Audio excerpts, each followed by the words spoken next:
سر میرا آپ سے ایک سوال ہے کہ اگر کوئی شخص ناپاکی کی حالت میں سحری کرے تو کیا اس کی سحری ہوگی؟ اچھا، آپ کا سوال یہ تھا کہ اگر کوئی شخص ناپاکی کی حالت میں سحری کرے تو کیا اس کی سحری ہوگی یا نہیں ہوگی؟ تو یاد رکھیں، سحری کے لیے پاکی تو شرط ہی نہیں ہے، یہ مستحب عمل ہے، اچھا عمل ہے کہ آپ سحری کے وقت میں غسل ہوں، غسل آپ کا ہو چکا ہو، وضو کریں اور پھر آپ سحری کریں، یہ اچھی بات ہے۔ اس کے لیے لازمی نہیں ہے کہ آپ جو ہے غسل کر لیں، لیکن آپ اس ٹائم اٹھے ہیں جیسے 20 منٹ بچے ہیں یا 15 منٹ بچے ہیں صبح صادق ختم ہونے میں، تو بہتر یہ ہے کہ پہلے آپ سحری کر لیں اور اس کے بعد آپ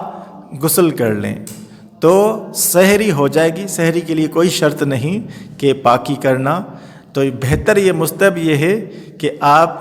جو ہے پاکی کی حالت میں سحری کریں۔ سر میرا آپ سے سوال ہے کہ اگر روزے دار کو نیند میں غسل فرض ہو گیا تو کیا روزہ ہوگا یا نہیں؟ اچھا، آپ کا سوال یہ تھا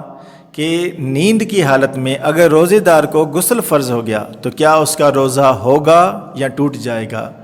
تو اس کا سمپل سا آنسر ہے، تو روزہ تو نہیں ٹوٹے گا،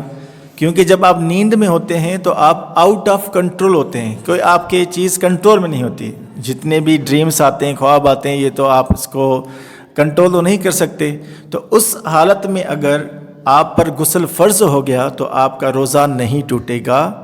تو بہتر یہی ہے کہ اس وقت آپ غسل کر لیں، لیکن اس میں یہ تھوڑا احتیاط یہی ہے کہ جب آپ غرارہ کریں گے، منہ میں پانی ڈالیں گے، تو آپ کے حلق کے نیچے پانی نہ اترے، کلی کر لیں، ناک میں پانی ڈالیں،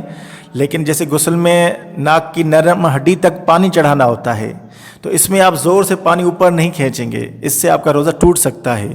تو یہ عمل آپ روزہ کھولنے کے بعد یہ دو احتیاط والے کام کر سکتے ہیں، باقی آپ سمپلی کلی کریں، ناک میں پانی ڈالیں اور پورے جسم کو اچھے طریقے سے دھوئیں، جس طریقے سے غسل میں ہم کرتے ہیں، باقی انشاءاللہ آپ کا روزہ ہو جائے گا، روزہ نہیں ٹوٹے گا۔